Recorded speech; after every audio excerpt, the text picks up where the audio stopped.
No niin, katsojat, tänään onkin semmonen kummallinen päivä ja tässä tulee tämmönen spesiaalivideo, joka on kaksiosainen. Nimittäin tänään 16.2.2026 on tehty suomalaista kotivideon historiaa, nimittäin ainakin mun laskujen mukaan ensimmäinen suomalainen elokuva on julkaistu Nordic-julkaisuna 4K-formaatissa. Ja vieläpä mikä parasta, tää on tullut suomalaisella slipcoverilla. Kyllä! Tästä puhumme tänään tässä erikoisvideossa, joka on siis kaksiosainen. Elikkä Sisu 2 tai Sisu Road to Revenge tuli ulos Levykauppa X tämmöisenä spesiaalieditiona, jossa on tämmönen Sisu suomenkielinen slipcoveri. Elikkä tää on tosiaan tänään julkaistu ja sehän näyttää tältä. Ja tällä videolla kerron sitten vähän miltä tää kuvanlaatu näyttää ja minkälainen elokuva on kyseessä. Tietysti me käytiin Apassin kanssa tää viime syksynä, kun se tuli Suomessa ensi-iltaa, oliko se lokakuussa vai koska, niin käytiin se katsoa heti tuoreeltaan. Ja jos haluat tarkempaa arvostelua, niin tässä on linkki siihen arvosteluvideoon, mutta tämä video siis keskittyy tähän 4K-julkaisuun sitten. Ja tosiaan tämän videon kuvaustekstissä on linkki sitten sinne Levykauppa X, jos tämä kiinnostaa tämä spesiaali slipcoveri ja yleensäkin niin kiinnostaa tämä 4K-julkaisu ostaa. Lisäksi on Videospaceen linkki sitten. Saatat jopa nähdä QR-koodin tässä kuvassa, jos oot sitä kaksi ruutua, käytät tämmöistä modernia 2 ruudun katselua, niin voit siitä napata sitten kännykällä sen QR-koodin ja mennä sitä kautta sinne linkkiin. Mutta anyways, nyt tämä kaikki on saatu pois alta, niin puhutaan nyt sitten itse elokuvasta. Eli tämähän on siis jatko-osa elokuvalle Sisu, joka tuli viime vuonna ensi-iltaan 2025, ja sen on ohjannut Jalmari Helander, ja siinähän tietysti näyttelee sitten Jorma Tommila pääosaa. Ja pahista tässä näyttelee itse Mr. Avatar-pahis, eli Stephen Lang, joskin mä muistan aina Stephen Langin kaikista eniten elokuvasta Rankka päivä, eikö Rankka keikka, Hard Way, missä on toi Michael J. Fox ja sitten toi James Woods, niin Stephen Lang on siinä se Party Crasher pahis, niin siitä mä jotenkin aina tulee se mieleen ja on se hyvä äijä. Ja kyllä tässäkin elokuvassa mun mielestä Stephen Lang vetää hyvän pahisroolin, joskin tää nyt ei kamalasti niin kun, anna niin kun kikkailua kyllä niin kun tällä näyttelysuorituksessa. Sillä Sisu 2 Road to Revenge tai miten sä nyt haluat sen kutsua, niin on erittäin suoraviivainen toimintaelokuva.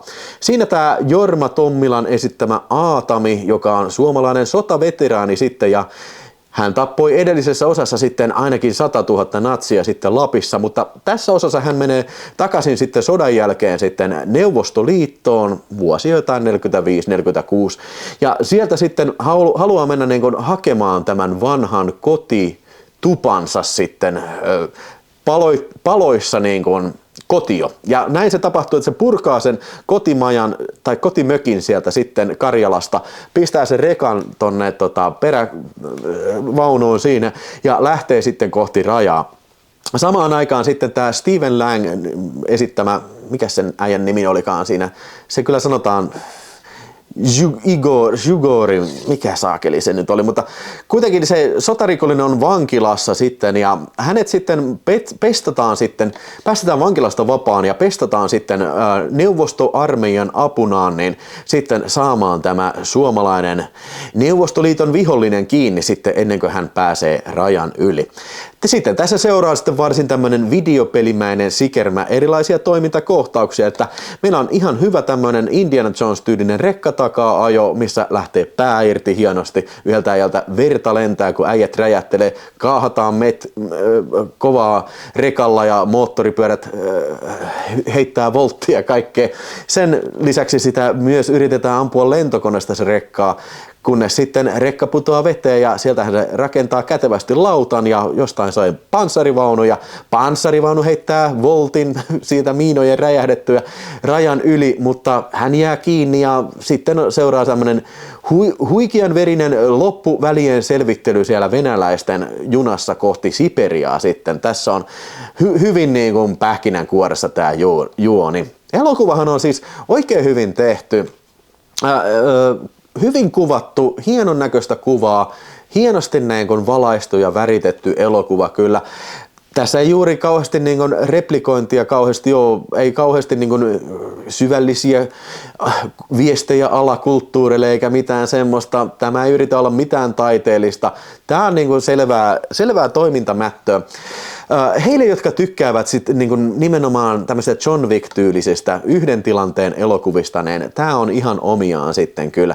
Ei tämä nyt mikään mun suosikkielokuva ole, vaikka tästä nyt toinen video tulee tällä kanavalla kyllä, mutta kyllä se sillä mielessä niinku puolustaa paikkaansa tällainen kuriositeettina, ainakin jos puhutaan suomalaisista elokuvista, että tämä on tosi väkivaltainen ja verinen, eli tämähän oliko se nyt 7,5 miljoonaa saanut box office ja 12 miljoonan budjetilla, että tämä oli vähän pettymys tuolla box officesta, mutta tällaisenaankin tällainen räyhä väkivaltaisena toimintana, niin tämä on onnistunut ja toivottavasti saa niin kuin enemmän nyt sitten silmäpareja, pääsee katsomaan tätä sitten näin niin kuin suoratoistona ja nyt etenkin sitten tänä 4K-julkaisuna sitten.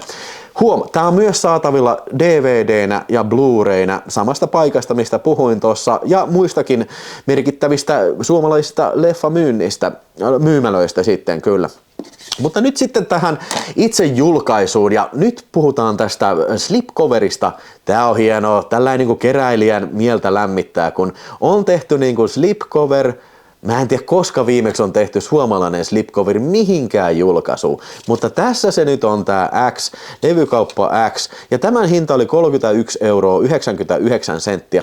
Mä sain tän käsiini jo tuossa viime perjantaina, niin mulla oli tässä aikaa katsella tähän ja tutustua kunnolla tähän kyseiseen leffaan, ja täällä lukee ihan selvällä suomen kielellä sitten tää, että Shisukaks on täydellä rähinällä eteenpäin vyöryvä toimintaelokuva, joka on jatkoa samoiden tekijöiden aina kansainvälisiksi hitiksi asti nousseilla ykkösosalle nimeltä Sisu. Joo. Siinä on tarinaa suomeksi. Ainoa tästä nyt jos slipcoverista puhutaan, niin pieni tyylirikko on nämä tähdet, mitä täällä takana on. Onneksi teet tässä kannessa. Nämä on mun mielestä aina vähän jotenkin, en mä tiedä, luotaan työtävää noin, että on niinku tämmöisiä tähden elokuva-arvostelijoiden tähtiä siinä. Niinku, come on, niinku, ei keräilijä tarvi mitään tämmöisiä tähtiä tai suosituksia. Ja varsinkin tässä sitten tää peruskansi, niin vittu, täällä on tää Rotten Tomatoes Fresh 96%, niin en mä tiedä teistä, mutta mua ainakin vituttaa aina, kun joku siteeraa, että joo, tää on kato varmaan hyvä filmi, kun tää on sellainen Rotten Tomatoessa, niin enemmän kuin 85%, niin mä en ainakaan ole semmoinen henkilö, joka niitä seuraa yhtään. Näin. Mutta ei nyt, nämä on ihan pieniä kritiikkejä kyllä nämä. Sitten tässä peruskannessa sitten on ihan nordikkikansi. Tässä on ruotsiksi, suomeksi ensin, se on tärkeää. Suomalainen nimi, teksti on ensimmäiseksi, sitten on ruotsiksi, tanskaksi, norjaksi ja sitten mikäs toi tommonen on, hetkinen, onko tuossa peräti hollannin kielellä? Taitaa olla hollannin kieli, se on 5 kieltä, okei. Tää on aika eksoottista. Lisäksi näistä kielivalinnoista tässä oli muuten Baltic-kielellä, eli Viro, Latvia, Liettua kielellä tämä tekstitys. Lisäksi oli siis tietysti Nordic-kielillä oli tekstitys ja sitten oli myös hollanniksi tekstitys ja englanniksi sitten Suomen lisäksi. Elokuvassahan puhutaan englantia sitten, tai Stephen Lang puhuu englantia. Suomeen puhutaan vähän lopussa ja vähän alussa siinä on se kertojan ääni. Mutta sitten päästään mielenkiintoiseen osuuteen tässä, kun puhutaan sisällöstä, niin tämähän oli vaihtoehtona katsoa myös niin kuin joko Finnish-versio tai English-versio, eli mä en tiedä, että on tehty tämmöinen erilainen versio, mutta siis se Finnish-versio on se sama, mikä meillä nähtiin elokuvateatterissa, eli siinä on se johdanto, missä se kertojan ääni puhuu, niin se puhuu suomea sinne. Lisäksi kaikki nämä chaptereiden nimet, mitkä by the way on mun mielestä tosi turhia, mutta anyway, ne on suomeksi siinä. Ja sitten myös sitten, kun tulee lukea vaikka joku paikan nimi, että somewhere around Russian border, taikka siis niin kuin lähellä Venäjän rajaa, niin ne lukee suomeksi kaikki. Mutta tässä on se English-versio, missä tämä kertojan ääni puhuu englantia, ja lisäksi nämä kaikki tekstit on English-kielellä. Se on ihan jännä lisäosa, ja tämä kaikki toimii niin kuin tosi hyvin tällainen, niin kuin, missä sanotaan, seamless branchingilla, että siis se on ilmeisesti sillä, että tietyt osat näytetään tietyissä versioissa erilaisena sitten. Se on hienoa tekniikkaa. Tämän levyn on tuottanut Sony Pictures Entertainment, joka on siis mun mielestä ihan näistä studiojulkaisijoista niin ihan parhaimpia kyllä, että Sony Pictures on tuottanut Tulee nyt muutamia mieleen, esimerkiksi Bram Stokerin Dracula ja sitten toi Fright Night 85 vuoden, niin ne on mun mielestä kaikki niin kuin todella laatutyötä. Ja mun mielestä Sisu Road to Revenge ei ole todellakaan mikään poikkeus. Tämähän oli tää 4K-sisu, mikä mulla on tässä, niin mulla on tää, kiitos Michaelille, tää oli lahjoitus, tää sairaan siisti tämmönen steelbookki, missä on tää puukkopääjuttu,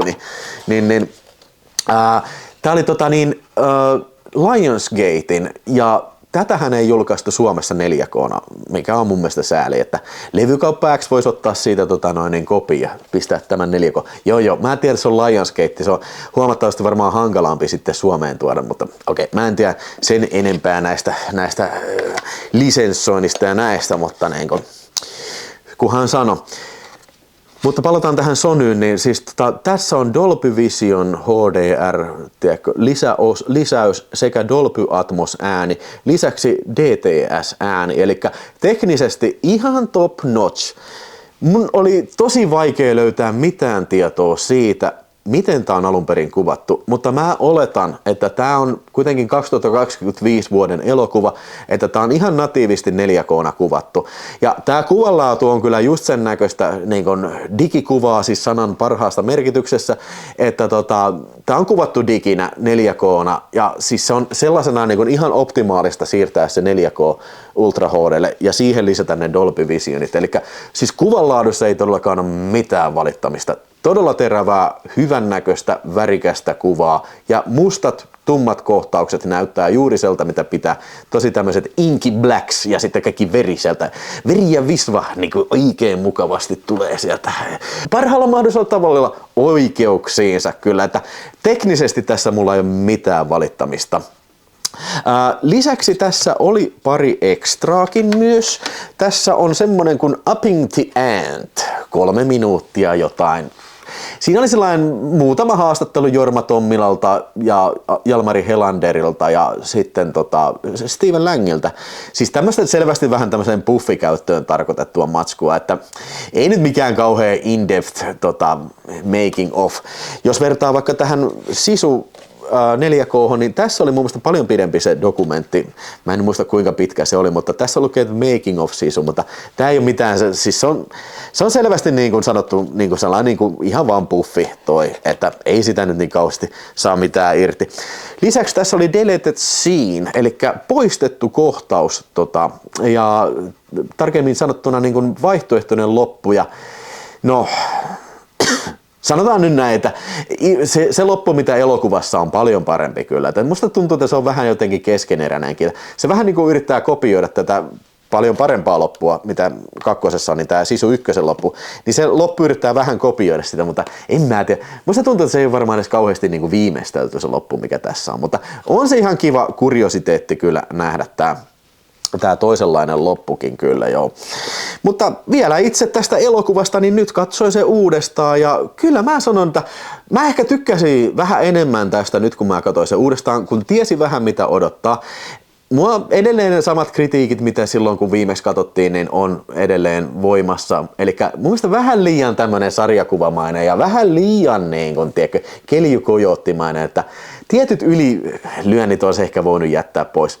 Don't get me wrong. Mä tykkään, kun äijä räjähtelee palasiksi ja päät räjähtelee. Ja sitä mä en edes muistanut, mutta se oli se yksi äijä, kun se on siellä suojautuneena, tällainen pitää kypärästä kiinni, niin sitä ammutaan niinku sormet irti. Niin mä en edes muistanut tämmöistä kohtausta. Mä oon varmaan elokuvissa ollut silmät kiinni siinä kohtaa, että mä en edes sietänyt sitä, mutta se oli semmoinen, mitä mä en oikeasti muistanut kyllä. Ja tässä on monta highlightsia. Tässä on erittäin brutaali kidutuskohtaus ja niinku nahan alta se vetää sen terän ja se on mun suosikkikohtaus edelleen se, missä siellä junanvaunussa se tappaa stelttina niitä ryssiä sieltä.